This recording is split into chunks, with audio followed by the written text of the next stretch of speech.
Bene, buonasera, buongiorno a tutti, benvenuti a questo incontro di chiaramente scienza dedicata agli uragani del Mediterranei. Queste immagini meritano una brevissima spiegazione perché ci introducono proprio al tema di oggi. Erano le prime che avete visto dei piccoli uragani, degli uragani che si formano sul Mediterraneo, perché anche nel Mar Mediterraneo si possono formare degli uragani. Tutti abbiamo sentito parlare, abbiamo visto le immagini abbastanza impressionanti dei grandi uragani che si formano, gli uragani tropicali.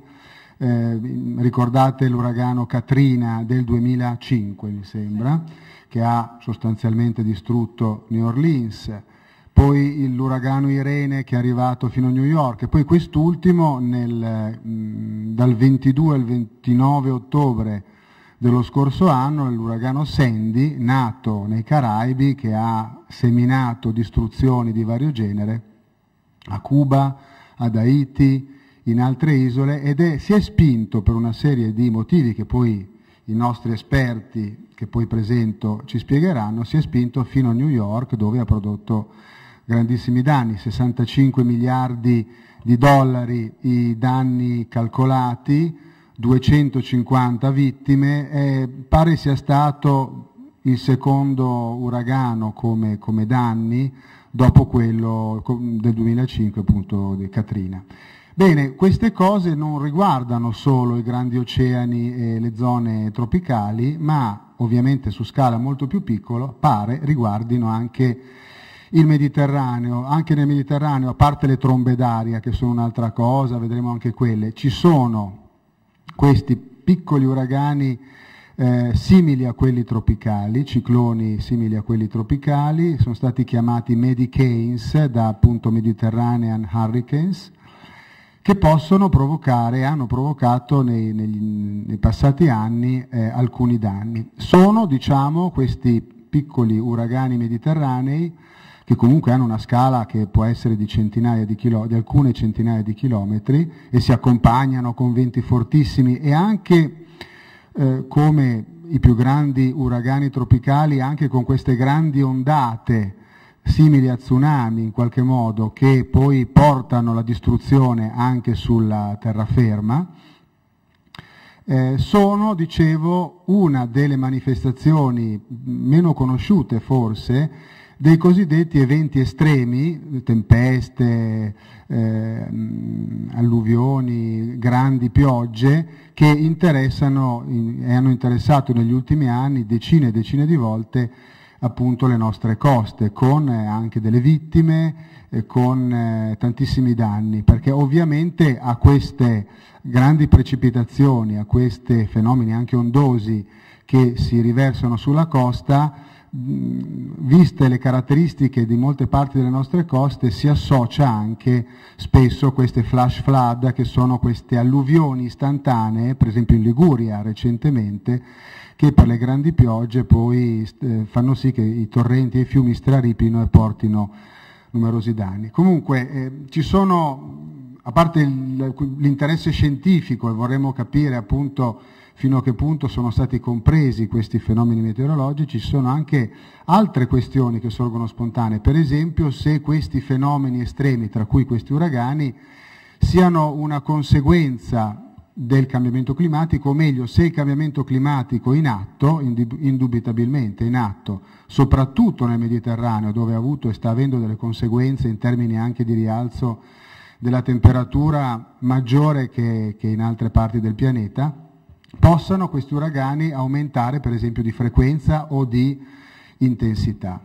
Allora, brevissima introduzione per dar la parola adesso ai nostri due esperti, che sono due autorità nei rispettivi campi. Sulla mia destra Nadia Pinardi, che è una oceanografa dell'Istituto Nazionale di Geofisica e Vulcanologia, l'INGV, e docente all'Università di Bologna, che affronterà più l'aspetto legato al mare, agli oceani, all'innalzamento del livello, alle variazioni per esempio del livello del mare, a questi fenomeni che sono cosiddetti storm surge, che sono queste grandi ondate, questi fenomeni di tempesta che si abbattono a causa anche di queste manifestazioni meteorologiche sulla terraferma e i danni che possono provocare, e Antonio Navarra, che invece è un climatologo, presidente del Centro Euro-Mediterraneo sui cambiamenti climatici, che ha dedicato molto tempo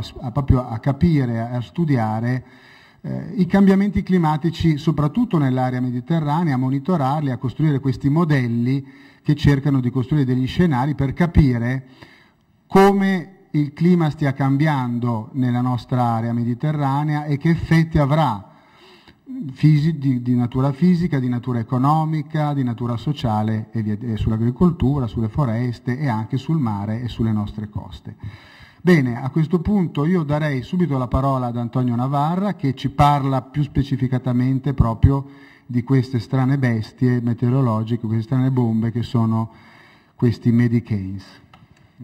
Grazie Luca. Beh, diciamo che come al solito ho un compito impossibile, nel senso che ho circa 15 minuti e devo parlare di tutte le cose che ha detto, anche te, ti ringrazio, tutte le cose che ha detto Luca, quindi voglio dire sostanzialmente tutto il problema dei cambiamenti climatici, tutta la fisica degli uragani tropicali, gli uragani del Mediterraneo, quello che sta succedendo nel Mediterraneo, sugli effetti sociali, economici, eccetera. Quindi non farò nulla di tutto questo, naturalmente. Ma quello che cercherò di fare è cercherò di darvi un paio di idee che spero possano stimolarvi nella vostra riflessione. La prima cosa da dire è che gli uragani tropicali sono, come dire, hanno avuto una fortuna mediatica, diciamo, negli ultimi anni, che li hanno rimosso da una piccola nicchia fatta di poveri disperati che cercavano di studiarli e che sostanzialmente venivano ignorati al di fuori delle zone direttamente coinvolte nel fenomeno, che appunto essendo uragani tropicali sono quasi tutti ai tropici, ma che invece negli ultimi anni hanno avuto un'enorme notorietà anche diciamo dalle parti nostre, cioè in aree che normalmente non dovrebbero interessarsi di questi fenomeni. Ora, da un lato ci sono questioni vere, cioè la globalizzazione completa dell'economia e dei nostri rapporti ha fatto sì che quello che succede nei Caraibi è rilevante anche da un punto di vista non solo diciamo, di interesse culturale e mediatico, ma spesso anche di interessi economici per quello che succede invece in Italia. Quindi improvvisamente il mondo si è trovato tutto connesso. E un fenomeno un po' di nicchia come gli uragani tropicali ha avuto una risonanza che prima senz'altro non aveva. Cosa sono questi oggetti? Innanzitutto cerchiamo di capire la situazione del Mediterraneo, che è un po' particolare, vado veloce così metto subito giù tutto senza farlo un pezzo alla volta. Ecco qua. Il Mediterraneo è una zona di confine storico, sociale ed economico, lo sappiamo, è una zona di confine anche meteorologico, perché si trova al bordo tra quelle che noi chiamiamo le aree climatiche delle medie latitudini con quelle delle aree climatiche tropicali. Il bordo passa circa a metà del Mediterraneo e ha un'oscillazione stagionale, quindi d'estate il Mediterraneo è parte delle aree subtropicali. D'inverno, invece, il Mediterraneo fa parte dell'Europa, quindi l'Italia in particolare si trova a stare un po' di qua e un po' di là, che come dire, è anche lo sport nazionale preferito, diciamo, cercare di stare un po' di qua e un po' di là. Questa oscillazione fa sì che nel Mediterraneo ci siano sostanzialmente solo due stagioni. C'è una stagione secca, che va più o meno da aprile fino a settembre, e una stagione diciamo delle piogge che sono il resto dei mesi. In mezzo ci sono due brevissime stagioni di transizione che effettuano la transizione. Cosa vuol dire questo? Vuol dire che dal punto di vista meteorologico il Mediterraneo gode del fatto che le estati sono calde e secche, e ci piacciono tanto, andiamo a mare, però l'acqua non manca perché è arrivato con le precipitazioni invernali. Questa è l'essenza del clima mediterraneo. Non abbiamo la situazione del nord Europa dove piove tutto l'anno, ma invece abbiamo una situazione in cui possiamo godere diciamo, di questo clima benefico almeno un pezzo dell'estate. Cosa vuol dire questo? Vuol dire che stando sul bordo, il bordo non è una posizione molto sicura. Se uno sta sul bordo di un burrone, vuol dire che basta poco per cadere nel burrone, quindi è di per sé una posizione vulnerabile. Quindi perché l'interesse sul Mediterraneo? L'interesse sul Mediterraneo è perché questa zona, diciamo, di confine lo rende molto vulnerabile ai cambiamenti climatici che possono spostare questo bordo. Quindi diciamo, la preoccupazione è che se questo bordo si sposta, e non deve essere una catastrofe cosmica, diciamo, si sposta di 500 km, sulla scala, se voi avete presente come è fatta la Terra, 500 km sono nulla.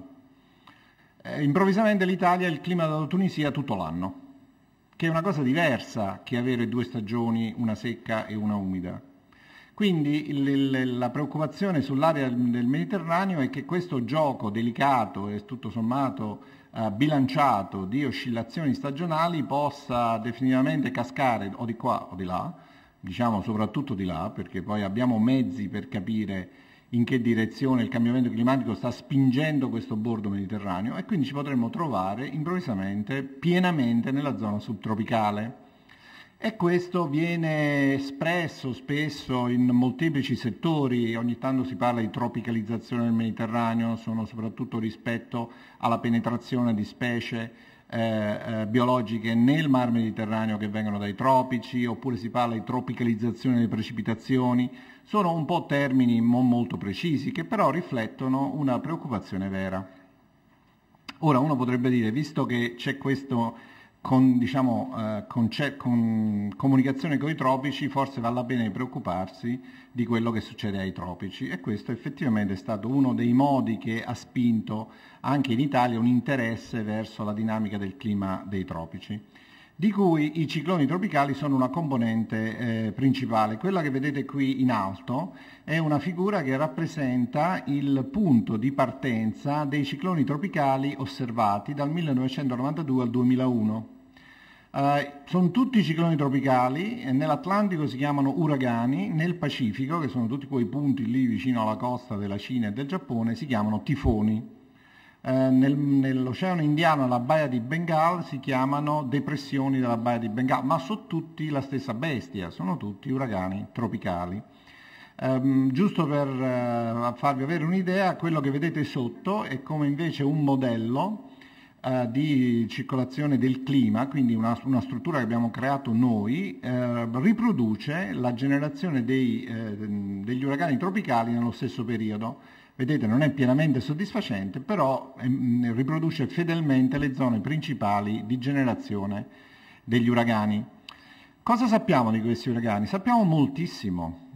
Sappiamo che sono il risultato di una complessa rete di interazioni che avviene nell'atmosfera tropicale, ma trovano la loro fonte di energia. Se voi pensate agli uragani come una specie di macchina, il combustibile che li alimenta è costituito dall'evaporazione dell'acqua dal mare, che poi diventa vapor d'acqua che quando si trova nell'atmosfera, la cui condensazione rilascia energia, che è il motore principale per mantenere in piedi la macchina. Ovviamente non è così, diciamo, gli uragani sono molto furbi, gli uragani sono oggetti fortemente non lineari che sono in grado di organizzare il loro stesso rifornimento di combustibile. Immaginate di stare in un'automobile, è come se voi foste in grado di portarvi dietro il distributore di benzina. Se uno si porta dietro il distributore di benzina può fare molti chilometri prima di doversi fermare, e gli uragani fanno uguale, un pochettino si portano dietro il loro rifornitore e quindi sono in grado di mantenere una struttura coerente per molto tempo. Per questo durano 10 giorni, 15 giorni, uno li segue come in maniera ovviamente molto ansiosa nella loro evoluzione, eccetera. Vediamo se c'ho, ecco qua. Intanto per darvi un'idea, quello che vedete qua, questa figura, da un lato rappresenta il numero annuale di cicloni tropicali in una delle nostre simulazioni, ma non è molto importante. È quella figura a destra che dice quanti cicloni ogni anno in media. Fino al 2010 si tratta di una riproduzione del clima attuale, dopodiché diventa uno scenario questo per il cambiamento climatico. Ma qui ci torniamo tra un attimo. La cosa che volevo farvi vedere è invece la traccia dell'uragano, vedete questa figura in basso, questa è la traccia che fa l'uragano mentre si muove ed è riconoscibile, lui mantiene una forma coerente per tutto quel periodo. Proprio perché ha questa capacità di auto-organizzarsi e quindi di mantenere una struttura riconoscibile senza distruggersi in una turbolenza continua all'interno dell'atmosfera. Perché è interessante questo scenario? Perché ovviamente la gente vuole sapere che succede agli uragani tropicali col cambiamento climatico. Aumentano, diminuiscono, ce n'è di meno, ce n'è di più. Esistono molte prove indiziarie che dicono che l'aumento della temperatura del mare produce un aumento del numero dei cicloni tropicali. In realtà studi recenti stanno dimostrando che questo effetto può essere bilanciato da un altro effetto che crea il cambiamento climatico, cioè il riscaldamento differenziale dell'atmosfera in alto, e questo che fa sì che da questo gioco di effetti il numero di cicloni tropicali non è destinato ad aumentare col cambiamento climatico. Poco sappiamo però sulla loro intensità, cioè che succede all'intensità, perché l'atmosfera serra è un'atmosfera molto più energetica. Quindi in linea di massima uno si può aspettare che, benché il numero degli uragani tropicali non aumenti, la loro intensità però può crescere. Questo però non lo sappiamo ancora perché i nostri modelli a malapena riescono a generare questi uragani e quindi non siamo in grado veramente di poter studiare ancora. Speriamo che la prossima generazione di modelli sia in grado di rispondere a questa domanda. Tanto per darvi un'idea, questa figura rappresenta la temperatura superficiale dell'oceano, i colori sono la temperatura, indovinate un po' dove il rosso è caldo e dove il blu è freddo, quella macchia blu che è al centro è dove sta l'uragano. L'uragano succhia talmente calore dalla superficie oceanica per via dell'evaporazione da ridurre sensibilmente la temperatura dove si trova, ma lui è così furbo che non rimane fermo lì e quindi con l'abbattimento della temperatura è destinato a morire, perché quando la temperatura è bassa così il centro dell'uragano si è già spostato in questo caso verso ovest dove c'è ancora l'acqua calda e quindi continua a crescere. Quindi sono oggetti molto, molto interessanti. Torniamo al Mediterraneo, ne parlerà sicuramente Nadia dopo, ma velocemente i modelli nel Mediterraneo mostrano che il cambiamento climatico avrà un effetto sul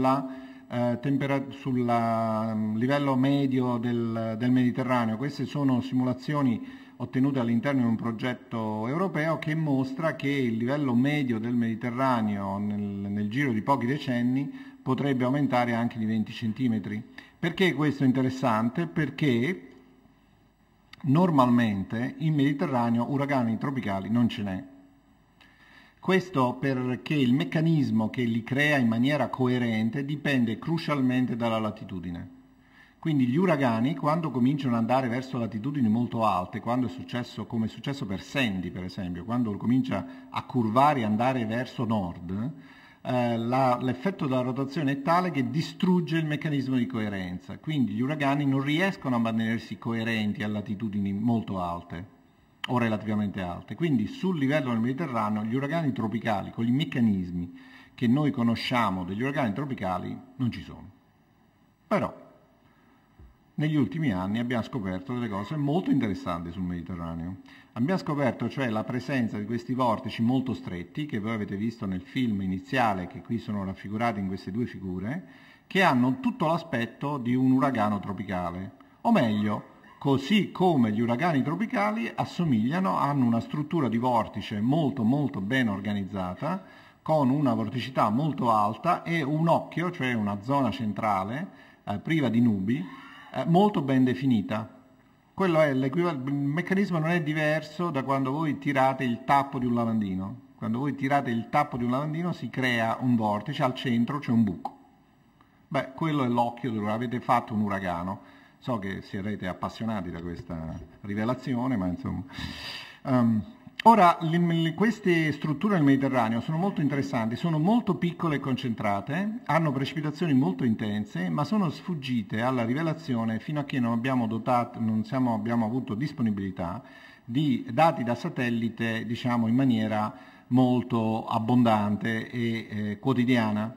Questo perché sono così piccoli, vedete le scale qui come, le dimensioni qui come sono, che tipicamente sfuggivano alla rete osservativa tradizionale, perché non abbiamo qualcuno che sta a misurare lì in mezzo, e se anche qualche nave alla fine ci capitava dentro, non aveva un'idea, come dire, istantanea della struttura, quindi si vedevano delle forti precipitazioni, ma ora quello che piano piano abbiamo capito è che queste strutture possono essere legate a una serie di eventi che sono molto intensi nell'area del Mediterraneo. Per esempio, questo nel 1996 2 di questi oggetti hanno colpito il sud dell'Italia in una settimana e causando una precipitazione enorme in pochi giorni. Quindi in questo caso fu 480 mm di precipitazione 280 mm in un giorno in Calabria, e quello che abbiamo dimostrato è che è possibile, usando dei modelli adeguatamente dettagliati, riprodurre le strutture di questi vortici e seguirli nella loro evoluzione. Così come nel 2006 c'è stato un altro evento che ha fatto una traiettoria, vedete, hanno delle zone preferite di creazione che sono nello Ionio e nel Mediterraneo occidentale, e questo caso particolare abbiamo potuto tracciarlo per tutta quella traiettoria dall'Adriatico fino allo Ionio. Ora, qual è la cosa interessante? Il meccanismo per i quali questi si formano è diverso da quelli degli uragani tropicali. Sono meccanismi diversi, per esempio ancora non abbiamo capito quanto importante è la temperatura della superficie del mare nella genesi e nel mantenimento di questi oggetti. Qui c'è del gran lavoro da fare, principalmente perché siamo veramente all'inizio. Stiamo costruendo la tassonomia di questi oggetti, cercando di classificarli nel modo corretto in maniera da poterli mettere nelle classi di fenomeni giuste e quindi trovare le spiegazioni che sono fattibili. Quindi, concludendo rapidamente da questi brevi, cosa dire? Allora, innanzitutto la previsione della frequenza e dell'intensità degli uragani tropicali diventano sempre di più una componente molto importante della valutazione del rischio complessivo dei cambiamenti climatici. Prima Luca diceva che Sandy è stato il secondo uragano come danni, dico bene? Così ho letto. Io devo dire, quindi Sandy ha fallito come uragano, diciamo, è stato un fallimento. Perché? Perché i danni ovviamente non sono una buona misura dell'intensità dell'uragano, sono una misura di quanto la gente costruisce nei posti sbagliati. Nel senso che, come il tizio che ha messo la casetta sulla lingua di sabbia del film, se uno costruisce in un posto dove periodicamente, diciamo ogni 20 anni, arriva un uragano e spazza via la casa, i danni diventano astronomici. Quindi bisogna stare attenti a guardare solo i danni, tuttavia il mondo è quello che è, e quindi i danni potenziali degli uragani sono enormi. Una cosa che dobbiamo senz'altro imparare è capire come il sistema di sorveglianza, monitoraggio e previsioni che è stato sviluppato per gli uragani tropicali può essere utile nel caso dei Medicanes, perché è vero che sono più rari, è vero che sono più piccoli, ma anche noi siamo più piccoli, per cui se noi riusciamo a mantenere un'adeguata struttura di sorveglianza rispetto a delle precipitazioni che in un giorno causano 280 mm d'acqua, io credo che noi riusciremmo ad avere un controllo migliore e anche a limitare i danni e a salvare delle vite umane. In tutto questo il cambiamento climatico è un fattore importante che determina l'evoluzione dei fenomeni intensi anche nel Mediterraneo, e quindi le strategie di adattamento diventano importanti per cercare di diminuire gli impatti negativi. Che sono le strategie di adattamento? Vuol dire capire che col cambiamento climatico certe caratteristiche del clima cambiano, certe caratteristiche dei fenomeni intensi cambiano, e quindi occorre mettere in campo delle misure che ci permettano di, considerare che lo scenario che noi abbiamo davanti non è più quello di una volta, ma è cambiato. Tuttavia dobbiamo stare attenti perché ci sono dei limiti all'adattamento, nel senso che se l'Olanda va sott'acqua nel XXI secolo, possiamo convincere le mucche olandesi a fare questa cosa, però francamente non garantisco sulla qualità del formaggio. Grazie.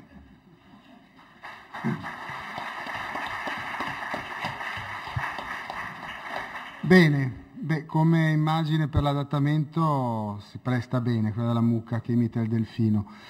Visto che vedo che ci sono anche molti studenti delle scuole, volevo ricordare che le due parole, quando si parla di cambiamento climatico, le due parole chiave del cambiamento climatico, lui dirà poi che ho sbagliato, ma insomma intanto le dico, sono mitigazione da una parte e adattamento dall'altra. Cioè mitigazione vuol dire ridurre i fenomeni che causano il cambiamento climatico, quindi anidride carbonica e gli altri gas serra, ma questo è molto complicato, ci stiamo provando con risultati non sempre brillanti e comunque il cambiamento climatico è in corso, ha una sua inerzia, ci sarà almeno un paio di gradi da qui a metà del secolo, fine secolo in più sul pianeta sono praticamente garantiti e quindi è molto importante, forse ancora più urgente, il problema come adattarsi a questi cambiamenti in tutti i campi, per esempio le ondate di calore, come cercare di, che ne so, mettere in sicurezza gli anziani nelle case di riposo quando arrivano le ondate di calore, piuttosto che ciò che si abbatte sulle coste in concomitanza con questi grandi eventi estremi che possono effettivamente aumentare di intensità o anche di frequenza a causa di questo aumento medio della temperatura globale. E credo che proprio del tema anche un po' dell'adattamento, dunque di come prevediamo ciò che avviene per esempio nel nostro mare Mediterraneo, anche per prepararci a eventualmente cercare di placcare un po' le situazioni più complesse, ci parla Nadia Pinardi, che appunto è una studiosa del mare, degli oceani, quindi darei a lei la parola. Grazie mille. Io le domande le facciamo dopo. Naturalmente un altro stile rispetto a quello di Antonio e pensando di avere un pubblico di ragazzi giovani, ho pensato a parlare di come si costruisce una conoscenza sul problema del livello del mare, come cambia il livello del mare, anche in conseguenza ai Medicanes o agli uragani. È un processo molto lungo, che ha avuto una lunga storia e che è iniziato in Italia. Volevo quindi partire da quello che è il campo che studia il mare, far vedere come le tecniche sono avanzate partendo da una fase storica dove si doveva conoscere come misurare il mare. Misurare il mare non è semplice, è molto più lontano dall'atmosfera e quindi vedere come adesso invece le tecnologie, le nuove tecnologie ci permettono di stimare e fare le previsioni del tempo del mare. Questa è una nuova cosa che è venuta fuori grazie a queste nuove tecnologie e che è partita tanto tempo fa. In particolare il metodo scientifico applicato al mare è partito in realtà da Galileo, quindi un po' prima di Boyle, ma in realtà si è formalizzato nella seconda metà del Seicento e dove la gente cominciava a chiedersi perché il mare invade la terra. Tipicamente le maree non si sapeva come fossero generate, si dice addirittura che Aristotele, nel tentativo di capire perché ci fossero le maree, non capendo il ritmico avanzare e ritrarsi del mare lungo la costa, ebbe un grosso sconforto, fu una delle cose che non riuscì a catturare la grande mente del passato e nel Seicento solo avvenne il grande cambiamento.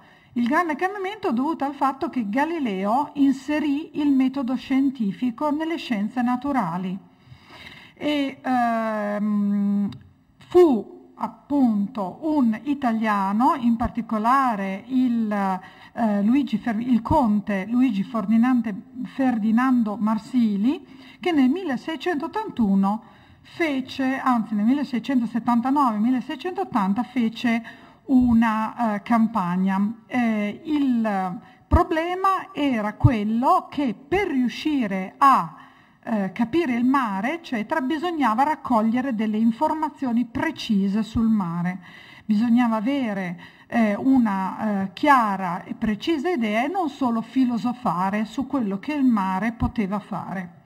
Questo fu un salto qualitativo enorme e la prima crociera sperimentale che misurò effettivamente le acque e alcune delle loro proprietà fisico-chimiche fu fatta proprio dal Marsili nel 1679-1680, lungo questa rotta che da Venezia lo portò al tempo a Costantinopoli. E lungo questa rotta lui seguì un metodo scientifico, fu il primo a fare questo. Newton glielo riconobbe dandogli l'appartenenza alla Royal Society 30 anni dopo, il primo italiano a ricevere questo riconoscimento, e cominciò a campionare. Ecco, campionare l'acqua non era facilissimo. Questo è il disegno di Marsili nel suo libro, che fra un po' vedrete anche, è lo Stretto del Bosforo, una zona tutt'oggi importantissima dal punto di vista del socio-economico, ma dal punto di vista della dinamica delle acque, molto interessante, e che lui andò a studiare cercando, e vedete, tracciò per la prima volta con queste frecce, tracciò le correnti, trovandone l'esatta ubicazione e direzione. Le correnti in questo caso sono correnti superficiali che vanno dal Mar Nero verso il Mar di Marmara.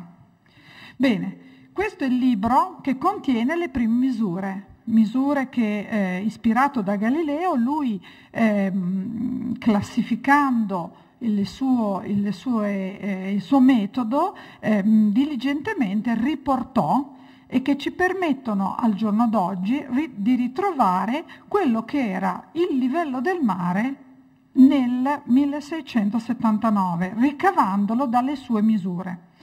L'abbiamo fatto, questo gioco, è stato molto divertente. Marsili fece diverse stazioni di misura, anche il concetto di stazione di misura era un concetto non presente al tempo, e misurò con queste ampolle idrostatiche che uno dei suoi insegnanti più importanti, Montanari, professori dell'Università di Bologna, gli diedero, misurò il peso delle acque del mare. Voi sapete che le acque del mare sono salate, sono per il 2% diverse in peso rispetto dell'acqua distillata, quindi una misura accuratissima doveva fare il Marsili, perché la differenza appunto è poca. E quello che vediamo è che riusciamo a ricostruire le stesse misure. Quello che ci ha detto il Marsili con queste sue prime misure è che il livello del mare nello Stretto del Bosforo e nelle zone dell'Egeo dove lui ha preso le misure non era tanto diverso dal tempo presente, che è una cosa molto interessante. Bene, dopo ci sono stati 300 anni di sviluppo, ma in realtà non c'è stato moltissimo. Siamo arrivati praticamente a 50 anni fa, senza che fondamentalmente cambiassimo il nostro punto di vista sul mare. E invece dopo la Seconda Guerra Mondiale le cose sono cambiate, perché sono intervenute due grosse cose. Uno, tecnologie molto spinte che ci permettono di misurare con grande accuratezza, di più di quella di Marsili, e l'altra i calcolatori che ci permettono di fare dei modelli del sistema naturale. Quindi il paradigma di pensiero che sia in meteorologia che in oceanografia oggi si usa è quello: di osservazioni della Terra fatte per lo più da satelliti ma anche in campo, si dicono in situ nel nostro mestiere, le teorie che naturalmente esistono e sono state formulate in questi 300-400 anni e le cose ultime che sono arrivate, i modelli numerici di previsione. Quindi noi possiamo in atmosfera e in oceano prevedere quello che sarà il livello del mare, così come possiamo prevedere la temperatura. Naturalmente al momento lo prevediamo con una certa accuratezza e andando avanti, avendo misure sempre più precise e modelli sempre più precisi, si spera di migliorare la precisione. Le osservazioni da satellite sono naturalmente osservazioni fondamentali. Questa è un'immagine, questi sono 3 grandi satelliti messi dall'ESA, dalla NASA, da varie, in questo caso sono 3 satelliti ESA e NASA, quindi una l'Agenzia Spaziale Americana, la NASA e l'ESA, l'Agenzia Spaziale Europea, che danno il livello, l'altezza del livello del mare da satellite. Lo danno ogni 10 giorni, ovunque su tutta la Terra. Certo, la frequenza di 10 giorni è una frequenza bassa rispetto ai fenomeni che noi vorremmo riuscire a prevedere, però è un'enorme risoluzione, ovunque avere precisamente quanto è alto il livello del mare. Non solo, vedete questa mappa nel Mediterraneo, vi faccio vedere quello che misurano i satelliti nel Mediterraneo e quello che vi fa vedere che il livello del mare è fatto di tante strutture, non è uniforme. Quindi se noi siamo a Creta, ovvero vicino a quest'isola, il mare è più alto, il livello del mare è più alto che non, ad esempio, nello stretto di Sicilia. L'Adriatico è sempre un po' più alto, ma è anche diverso da tutto il resto. Quindi abbiamo adesso a disposizione un occhio che vede la Terra con grande precisione e ci permette di fare le previsioni. Ma un'altra cosa che facciamo è che invece che andare in giro con le navi come Marsili, adesso abbiamo dei robot che vanno in acqua e stanno in acqua e misurano per noi. Volevo farvi vedere questa tecnologia con un movie, speriamo tutto funzioni, ok? Questo è un grande esperimento internazionale fatto da tutti i paesi della Terra in collaborazione per mettere a mare queste sonde che automaticamente mandano il segnale della temperatura e della salinità da tutte le posizioni del mondo e in particolare anche dal Mediterraneo e che ci permettono di calcolare il livello del mare. Allora, vediamo un attimo se riuscissi, ecco.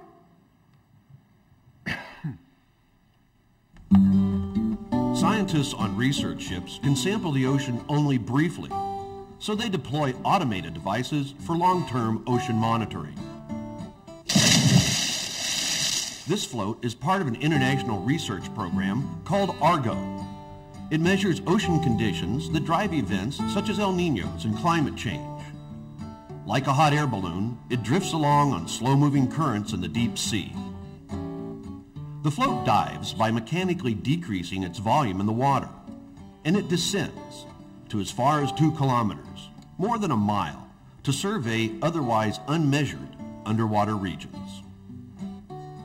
Submerged for up to 10 days, the float can be programmed to stay at one depth or to move up and down to follow changing conditions. At preset intervals, it ascends by increasing its volume. Rising through many ocean layers, it records the ocean pressure, temperature, and salinity, collecting an up-to-date profile of evolving ocean conditions. At the surface, the float makes radio contact. Its new location reveals the features of underwater currents, and the data supply real-time measurements of subsurface ocean conditions, details unavailable without Argo. After a short period, the float is ready for another cycle, a process that can repeat for more than 5 years. with 3,000 floats in a global network.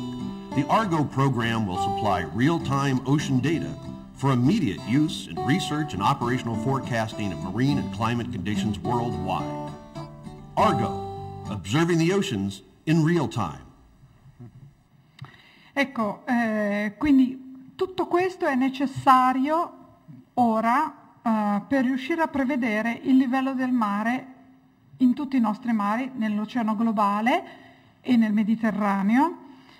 Ed è questa nuova tecnologia che ci permette di farlo in maniera accurata, perché noi vogliamo trovare, come quando voi conoscete benissimo il vostro problema dell'acqua alta a Venezia, 20 cm, 30 cm di livello, quando sale oltre una certa soglia, sono quelli che generano eventualmente problemi. Allora, nell'oceano il sistema di previsione del tempo del mare è stato messo a punto negli ultimi 10 anni, mentre l'atmosfera ha messo a punto il suo sistema di previsione negli scorsi 50 anni, nell'oceano abbiamo iniziato 10 anni fa, proprio perché ci sono questi satelliti, queste misure che ci danno le componenti, il sistema di monitoraggio, i modelli idrodinamici e il modo di mettere assieme, combinare le misure con i modelli. E naturalmente la cosa che più importa per le applicazioni è la produzione continua in tempo reale dei campi ambientali marini. In Europa il sistema è stato sviluppato e l'Italia ha la responsabilità del Mediterraneo. Noi abbiamo un sistema che fa parte di un network che dall'oceano globale al Mediterraneo prevede il livello del mare tutti i giorni per i 10 giorni successivi. Allora, quindi prevediamo questi moti verticali perché il livello del mare viene innalzato da cosiddetti moti verticali che nella letteratura inglese vanno sotto nome storm surge. E qui vediamo l'esempio che già prima avete visto. Per poter fare questa previsione abbiamo bisogno del sistema osservativo, il sistema modellistico e la previsione. Qual è la cosa più importante per prevedere un evento di storm surge?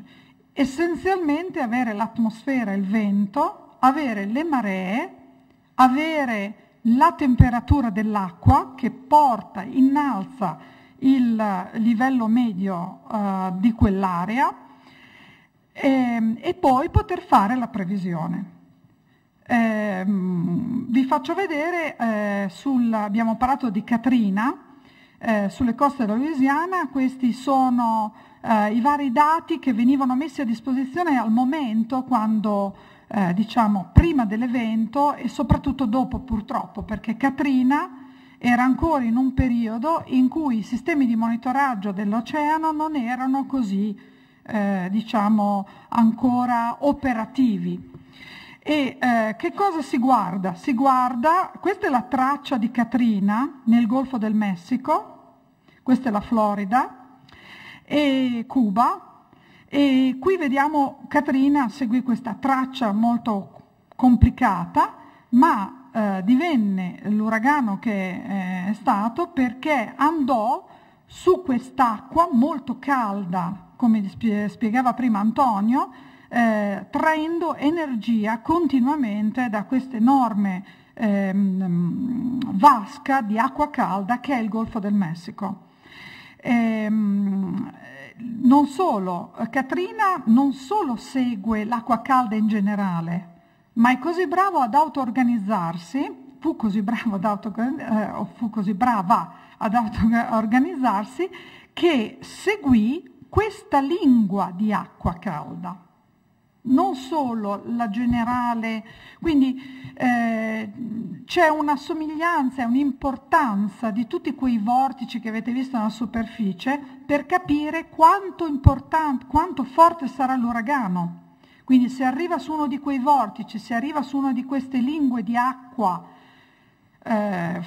calda, sarà molto più forte, il suo impatto sulla costa sarà molto più forte.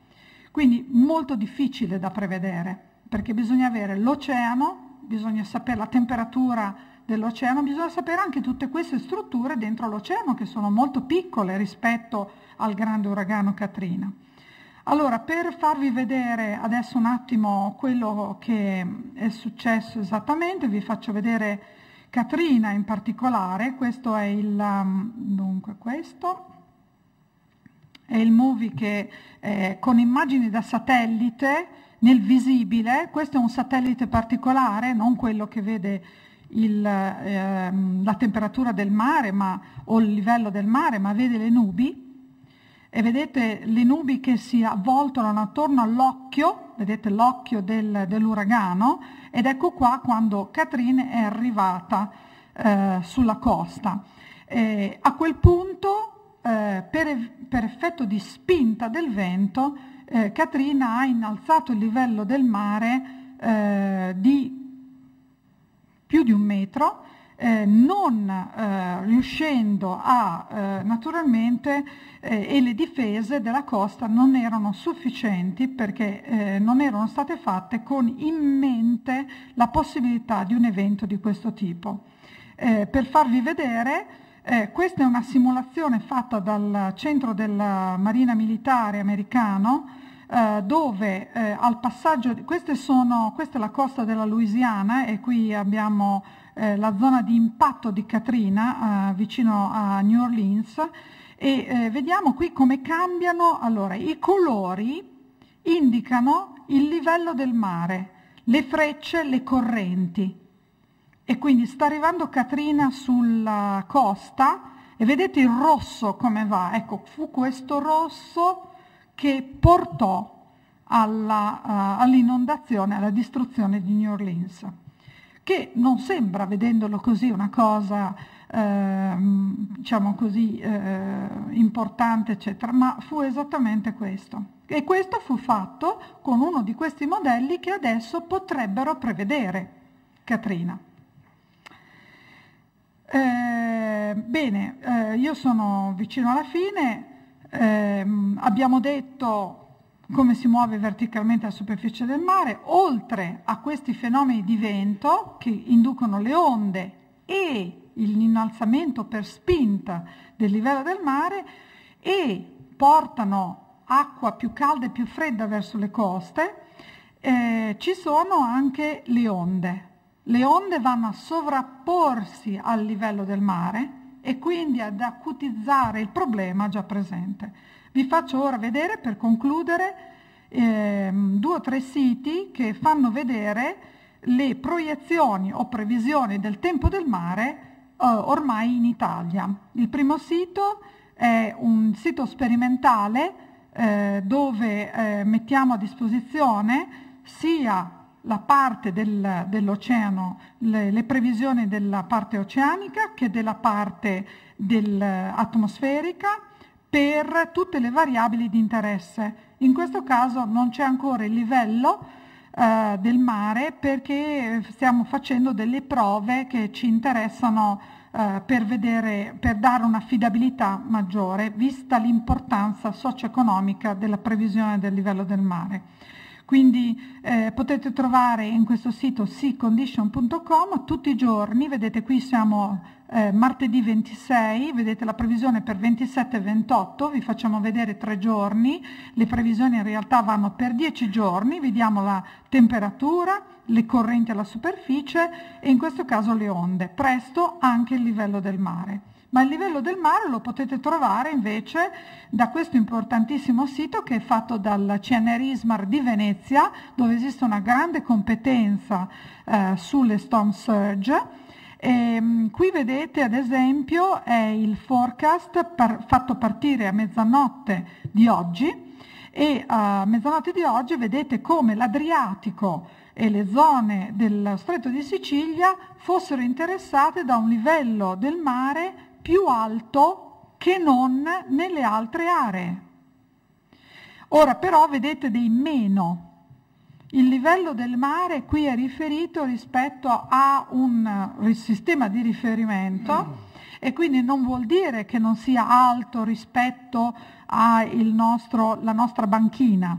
è solo un sistema di riferimento globale per il Mediterraneo. Per poter fare la previsione a Venezia abbiamo bisogno di riportare le misure e queste previsioni a un sistema locale.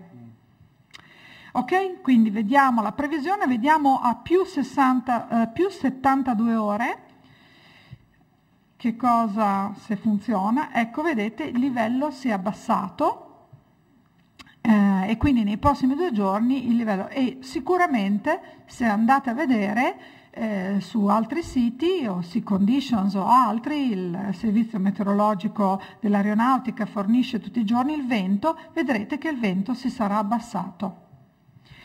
Bene, andiamo a concludere con l'altro sistema che abbiamo messo a punto, che è un sistema dedicato all'Adriatico, al Mediterraneo. Adesso questo, eccolo qua, che è dedicato solo all'Adriatico, e quindi abbiamo modelli che sono sempre più a scala fine, che possono riprodurre delle strutture. Questo ad esempio è il campo di vento, in verità si chiama sforzo del vento, che vedete ha le tipiche componenti di bora che provengono dai Balcani. Sotto queste condizioni di vento il mare, l'altezza del livello del mare lungo la costa italiana è più alta, siamo in condizioni di anomalia positiva del livello del mare quando avviene questo, e lo potrete trovare a seconda del vostro interesse. Bene, io concludo e volevo solo dire che se gli uragani e i hurricanes riusciranno ad essere previsti meglio, sarà anche perché ci sarà un sistema di monitoraggio del mare come quello che vi ho mostrato.